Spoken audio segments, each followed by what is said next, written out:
Let's prepare for common PG entrance test of English literature with me. आज मेरे पास है previous year question of 2022। तो चलिए शुरू करते हैं बिना किसी देरी के। उससे पहले जिन्होंने भी चैनल में पहली बार देख रहे हैं तो मेरे वीडियोस को दोस्तों के साथ शेयर करके सब्सक्राइब कर दीजिए चैनल को, ताकि आपका भी हेल्प हो सके आपके एग्ज़ाम्स के लिए। तो इंग्लिश लिटरेचर का हमारा जो सीपेट एंट्रेंस एग्ज़ाम है वो बहुत जल्द आने वाला है। तो आज मेरे पास 2022 ईयर का जो क्वेश्चन पेपर है, चलिए इसको डिस्कशन करते हैं। तो पहला क्वेश्चन हमारे पास है, व्हाट इज़ अलेक्जेंड्राइन। ठीक है, तो अलेक्जेंड्राइन क्या है, ये पहला क्वेश्चन है। Options are a line of 4 iambic feet occasionally used in a heroic couplet, और बी ऑप्शन है ए line of 6 iambic feet occasionally used in heroic couplet। तो ये हमारा आंसर हो जाएगा कि ये है 6 iambic feet का ये है, और जो कि heroic couplet में यूज़ होता है। ठीक है, क्वेश्चन नंबर 2 देखेंगे। Identify who first used blank verse of in English poetry। सो ये आंसर हो जाएगा Earl of Surrey used first used blank verse। ठीक है, question number 3, Christopher Marlowe wrote all the following plays except dash। तो Christopher Marlowe जो थे वो सब लिखे थे, लेकिन कुछ एक चीज़ नहीं लिखे थे, एक प्ले नहीं लिखे थे, तो वो था रिचार्ड थर्ड। ठीक है, question number 4, arrange the following in the chronological order। Mary Wollstonecraft's Vindication of Rights of Women, और Lyrically Ballads और French Revolution, and Percy's Reliques of Ancient English Poetry। तो इसका सीक्वल हो जाएगा, पहले आया था 4, मतलब ये पहले आया था, फिर आया था 3, मतलब फ्रेंच रिवॉल्यूशन पहले, उसके बाद हुआ था, फिर आया था vindication of rights of women, फिर आया था लिरिकल बैलड्स। तो इसका क्रोनोलॉजिकल ऑर्डर है ये वाला। ठीक है, question number 5, tradition according to Eliot implies. Eliot के हिसाब से ट्रेडिशन क्या है, तो ये है recognition of the continuity of literature, and a critical judgment as to which of the writers of the past continue to significant in the present, ये भी, and a knowledge of these significant writers obtained through great labor। तो answer हो जाएगा all of the above। ठीक है, question number 5 देखते हैं। Question number 6 देखते हैं, which of the following is not a characteristics of feature of Victorian age. Victorian age का कौन सा एक कैरेक्टरिस्टिक्स नहीं है, तो ये आंसर हो जाएगा हमारा the growth of rural traditions and movement of large cities. तो सब हुआ था लेकिन ये वाला नहीं हुआ था, तो ये कैरेक्टरिस्टिक्स नहीं है विक्टोरियन एज का। ठीक है, क्वेश्चन नंबर 7 देखते हैं, find the odd one among the Marxist critics below. तो मार्क्सिस्ट क्रिटिक्स में से कौन नहीं है, तो वो थे नॉर्थ पोल फ्री। तो नॉर्थ पोल ये जो उनका नाम है, तो वो मार्क्सिस्ट क्रिटिक्स में से बिलोंग नहीं करते। फिर आया question number 8, how does the pardoner in Geoffrey Chaucer's the Canterbury Tales related to other pilgrims in his prologue. तो पार्टनर्स टेल में तो जो पार्टनर थे, ठीक है, कैंटरबरी टेल्स में जो पार्टनर थे, तो कैसे वो रिलेटेड थे दूसरे पिलग्रिम से। He confronts them about their wicked ways and reminds them that death could be at any moment. तो ये हो जाएगा हमारा answer. Question number 9, Spenser's Amoretti is what. It is a collection of his love sonnets. तो हम बोल सकते हैं स्पेंसर का जो था एमोरिटी, ये बहुत सारे लव पोएम्स, लव सोनेट्स का एक कलेक्शन था। Question number 10, in the sunrising by John Donne which of the following adjectives is used to describe the sun. In John dons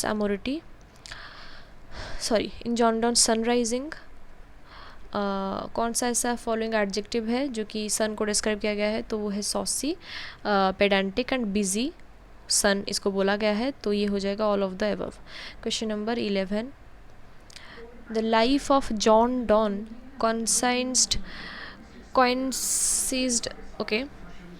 coincided with the regions of which 3 absolutist monarchs। ठीक है, तो इसका answer हो जाएगा John Donne का life जो था उसमें कौन से 3 मोनर्स, कौन से 3 किंग और क्वींस आए थे, तो वो था Elizabeth first and James first and Charles first. ये तीनों के टाइम में जॉन डॉन का मतलब टाइम चल रहा था, तो ये तीनों हो जाएंगे answer option A. Question number 12, identify the speaker of the following quote, one is not born but rather becomes women. तो ये कौन सा स्पीकर ने बोला है, ये सिमोन दे ब्यूवियर ने बोला है, ठीक है, तो ये हो सकता है answer. Question number 13, which of the following are correct about third wave feminism. Third wave of feminism के बारे में कौन सा ट्रू है, तो ये हो जाएगा ठीक है, देखते हैं 2, 3 एंड 4 आर ओनली करेक्ट। तो emergence ऑफ इंटरसेक्शनलिटी ये हो सकता है, and focus on A more post structuralist interpretation of gender ये भी, and 4 change in gender stereotypes, तो ये हो सकता है थर्ड वेव ऑफ फेमिनिज्म में ये सारे टॉपिक्स डिस्कशन किए गए थे। Question number 14, the purpose of a dash is to present one idea, the purpose of a paragraph is to present one idea. तो ये वाला हमारा जो लिटरेचर के पूरा जो इंग्लिश के जो सेंटेंस मेकिंग ग्रामेटिकल पार्ट से आए हैं, तो the purpose of a paragraph is to present one idea. तो देखते हैं 15 number question, dash is academic writing refers to your reason of for writing. Purpose in academic writing का purpose क्या है, refers to your reason for writing, ठीक है। Question number 16, dash is an important prerequisite for effective communication, dash is an important prerequisite, तो ये हो जाएगा audience analysis. तो इफ़ेक्टिव कम्युनिकेशन के लिए हमको ऑडियंस एनालिसिस का ज़रूरत है, ठीक है।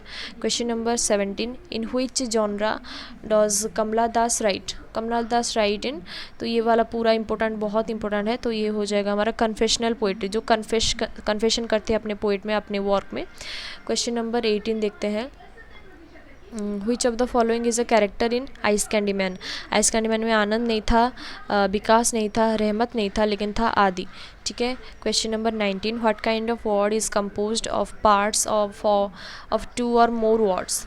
What kind of word is composed of parts of 2 और मोर वर्ड्स, तो 2 और उससे ज़्यादा वर्ड्स लेके कौन सा काइंड ऑफ वर्ड बनता है, तो इसे बोला जाता है पोर्टमैंटिव वर्ड, ठीक है। Question number 20, who translated the book The Story of My Experiment with Truth written by M.K. Gandhi Gujarati to English. तो ये गुजराती में लिखा गया था by M.K. Gandhi, the story of my experiment with truth, but इसको इंग्लिश में ट्रांसलेट किया गया महादेव देसाई के द्वारा, ठीक है। Question number 21, which one is the first novel of Chetan Bhagat, तो ये हो जाएगा 3 मिस्टेक्स ऑफ माई लाइफ, ये है फर्स्ट नॉवल इनका, ठीक है। 22, which of the following poem can be categorized as poems belonging to the neoclassical period of English literature। neoclassical period से कौन सा आता है, जो 2 poem यहाँ से कौन सा आता है, तो ये आंसर हो जाएगा हमारा, यहाँ पर कोई एरर है तो ये वाला आंसर मेंशन नहीं किया गया है। तो चलिए देखते हैं 23 नंबर क्वेश्चन को, विच of the following is the correct chronological order of publication of the following poems. तो लामिया, पैराडाइज लॉस्ट, एल्स्टर, द डनिशेड, तो ये और ये मतलब इतने सारे जो पोएम्स हैं इनमें से करेक्ट क्रोनोलॉजिकल ऑर्डर कौन है, तो पहले आया था पैराडाइज लॉस्ट, उसके बाद आया था द डनशेड, एंड उसके बाद आया था एल्स्टर लामिया, ठीक है। फिर देखते हैं question number 24, who among the following has written the series of poems entitled very Indian poems in Indian English. तो ये वाला लिखा गया था निज़म इज़िकल के बारे में, तो ये इनका सीरीज़ ऑफ पोएम है, ठीक है। क्वेश्चन के 25 का क्वेश्चन देखते हैं, who made the remark great literature is simply language charged with meaning to the utmost possible degree. तो ये हो जाएगा, ये कौन बोले थे, ये बोले थे इज़रा पॉन्ड, ठीक है।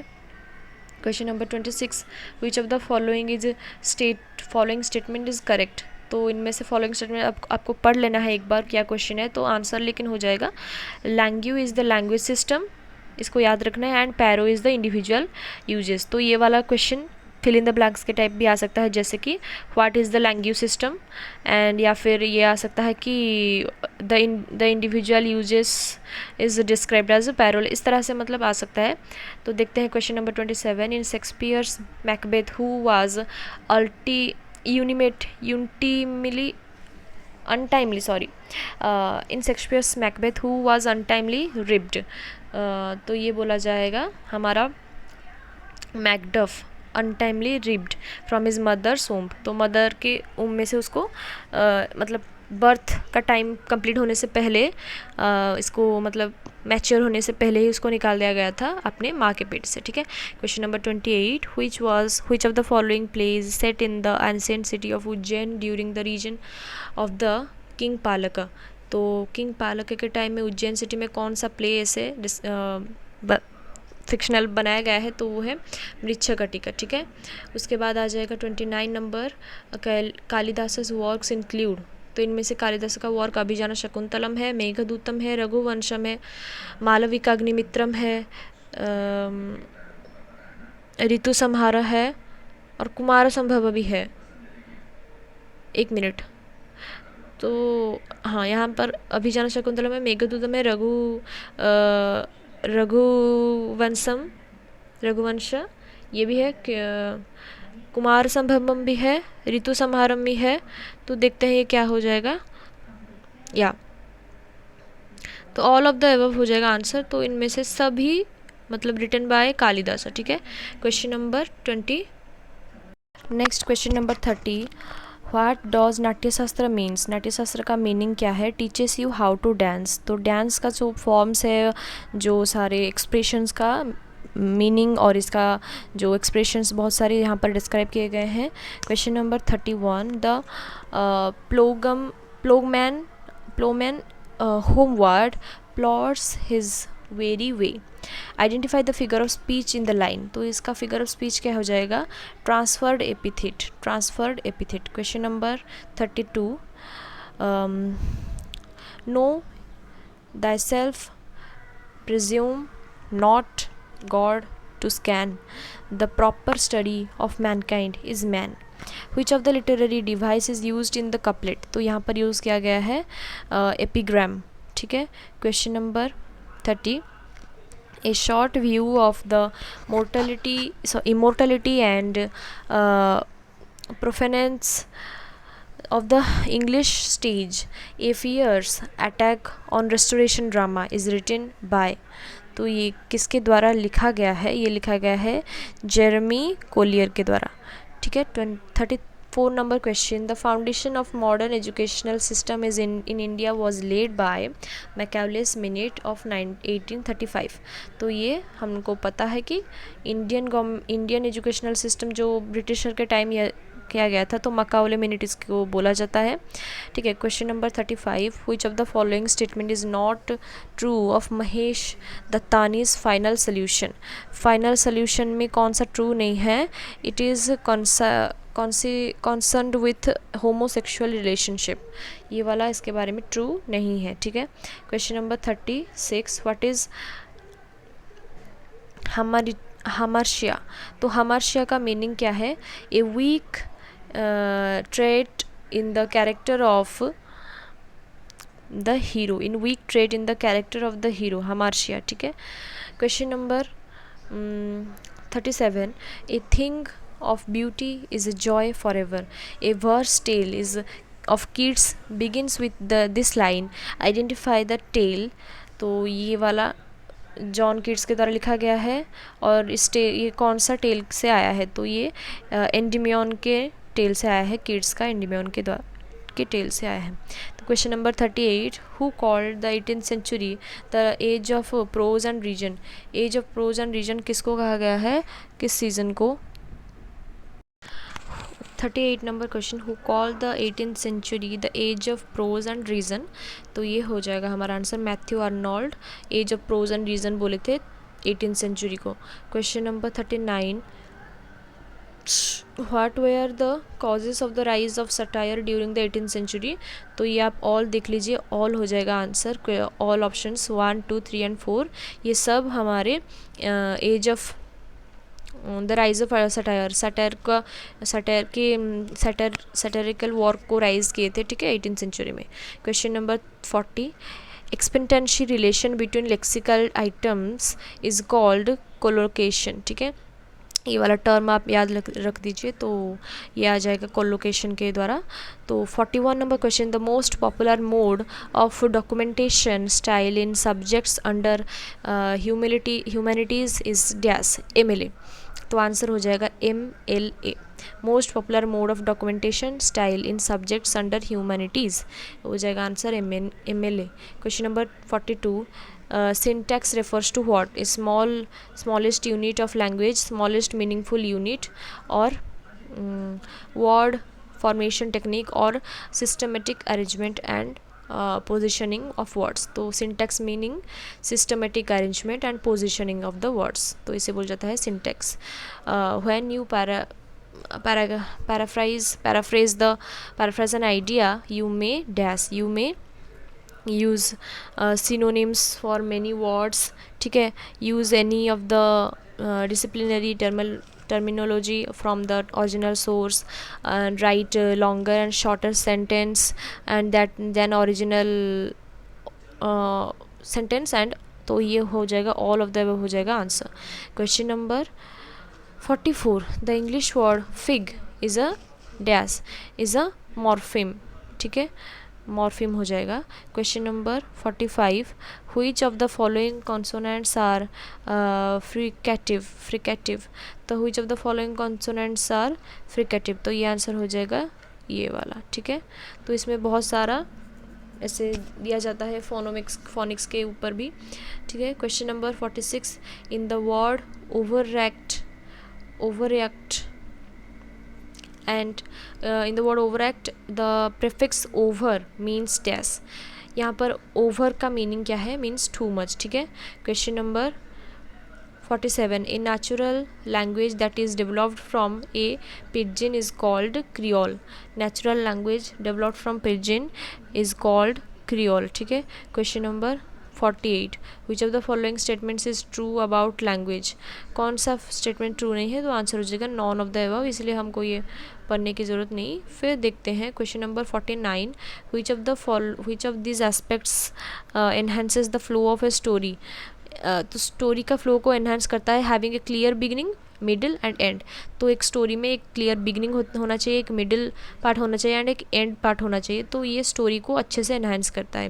Question number 50, dash makes sure a piece of writing is accurate clear and correct, dash makes sure a piece of writing is accurate clear and correct, तो ये हो जाएगा copy editor, answer will be copy editor. Question number 51, in producing vowel sounds there will be dash, there will be no friction and obstruction in the mouth, तो vowel sound को pronounce करने में mouth में कोई obstruction कोई friction नहीं होना चाहिए, ठीक है। Question number 52, what is polysemy, polysemy का मतलब है, पॉलीसेमी ये टर्म आप याद रख लो, तो पॉलीसेमी का मतलब है it refers to the multiplicity of meaning, ठीक है। Question number 53, choose the best paraphrase of the following statement, thoughts and worries can weigh on your mind at night, writing thoughts on paper can clear the mind, तो इसमें से best paraphrase क्या है, तो हमारा answer हो जाएगा writing is a way to ease your mind of thoughts and worries you have throughout the night, तो ये बोला गया है कि ये वाला जो फ्रेज़ से हमको इसका पैराफ्रेज मेक करना है, इसका मीनिंग जो एक क्लियर फॉर्म में इसका मीनिंग लिखना है, तो ये आंसर हो जाएगा, ठीक है। Question number 54,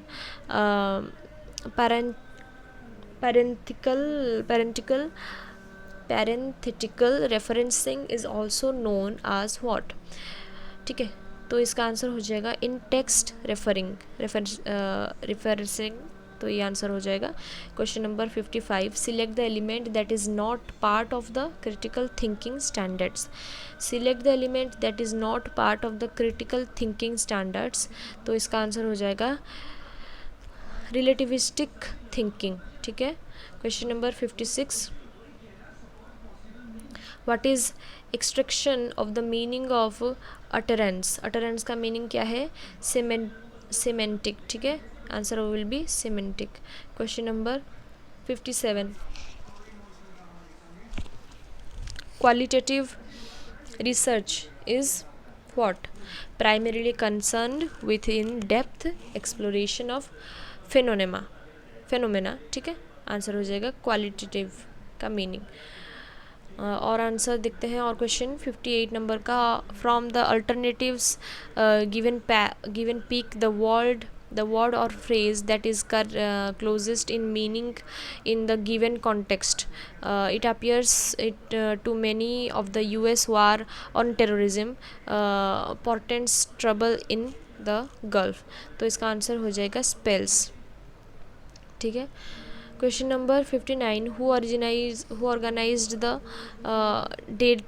Dalits into the depressed classes association. Who organized the Dalits into the depressed classes association? Doctor B.R. Ambedkar. तो देखते हैं ये question number 56, who was the first president of India Women Association formed in the year 1917। तो इसका और भी answer question आ सकता है, जैसे कि इंडियन वुमेन एसोसिएशन कब फॉर्म किया गया था, तो इसका प्रेसिडेंट थे हमारे अनी बेसांत जी, ठीक है। Question number 61, which of these statement is true regarding gender। Gender के बारे में कौन सा ट्रू है? इट्स सोशल कंस्ट्रक्ट हो जाएगा answer. Question number 62, choose the expression that is closest to the standard English usage. तो इसका आंसर हो जाएगा I consider her a brilliant student. Standard English usage, I consider her to be a brilliant student, I consider her a brilliant student, I consider her brilliant student, I consider her to be brilliant। तो ये हो जाएगा सही, ठीक है, क्योंकि यहाँ पर I consider her to be a brilliant student, ऐसे मतलब एक ग्रामेटिकल एरर है इसमें to be का, तो I consider her a brilliant student, मैं उसको एक brilliant student सोचता हूँ या फिर सोचती हूँ, तो ये हो जाएगा answer. Question number 63, fill in the blank, let's not waste any time now and dash business straight away. तो इसका आंसर हो जाएगा गेट डाउन टू बिजनेस। तो ये वाला भी ग्रामेटिकल क्वेश्चन है। Question number 64, in the given question statement divided into different segments is given. The first segment is fixed, rearrange the other segments to form a coherent statement with the growing number of vehicles and in the increase in road lengths, Indian roads are spattered with blood as accidents resulting in injuries and fatalities have been mounting over the past 20 years। तो ये मतलब होगा answer, पहले होगा P वाला sentence, Indian roads are Indian नहीं, answer हो जाएगा with the growing number of vehicles and increase of road length, ये वाला जो हो जाएगा पी, ये पहले आएगा। फिर उसके बाद बोला गया है क्वेश्चन, फिर Indian roads are spattered with bloods, ये आ जाएगा सेकंड। फिर आएगा हमारा as accidents resulting injuries and fatalities, ये आ जाएगा third, and have been mounting over the past 20 years, तो ये आ जाएगा फोर्थ। तो PQRS आ जाएगा सही उत्तर। Question number 65, the house was dash building, the house was a nice old stone, a nice stone old nice and an old nice stone, तो ये हो जाएगा answer. The house was a nice old stone building, ठीक है, अच्छा सा पुराना पत्थर का बिल्डिंग है, तो आंसर हो जाएगा ये। Question number 66, the bottles are harrowing, how could one spend so much money on something that is so drab. तो यहाँ पर which of the following words represent the antonym of the underlined word harrowing। तो बोला गया है, तो देखते हैं इसका ऑप्शंस में क्या है, ग्रूसम या फिर हॉरिबल या फिर अट्रैक्टिव या फिर अडोरेबल। तो आंसर हो जाएगा हैरोइंग मतलब नॉन अट्रैक्टिव, तो अट्रैक्टिव का ये हो जाएगा इसका जो क्या एंटोनिम हो जाएगा। ठीक है, question number 67, choose the expression that best conveys the intended idea in the following sentence। तो इसका आंसर हो जाएगा The tiny, timid girl spoke in such a low voice that she was almost inaudible। तो ये वाला correct answer है, लेकिन दूसरे ऑप्शंस भी आप पढ़ लेना, तो आप चूज़ कर सकते हो कि कौन सा आंसर सही गलत है। ठीक है, क्वेश्चन नंबर 68 देखते हैं। Choose the correct passive voice of the sentence from the following। They first sun dried the garbage for 1 to 3 days to bring down the moisture level। Choose the correct passive voice, तो इसका passive voice हो जाएगा the garbage was first sun dried for 1 to 3 days to bring down the moisture level. They first, तो यहाँ पर जैसे passive हो जाएगा तो हम पासिव का कन्वर्ट करना जानते हैं कि जैसे दे जो यहाँ पर जो सब्जेक्ट है उसको हम हाइड करके इसको ऑब्जेक्ट को यूज़ करके पासिव बनाएंगे। The garbage was first undried for 1 to 3 days and then to bring down the moisture level. तो ये हो जाएगा आंसर।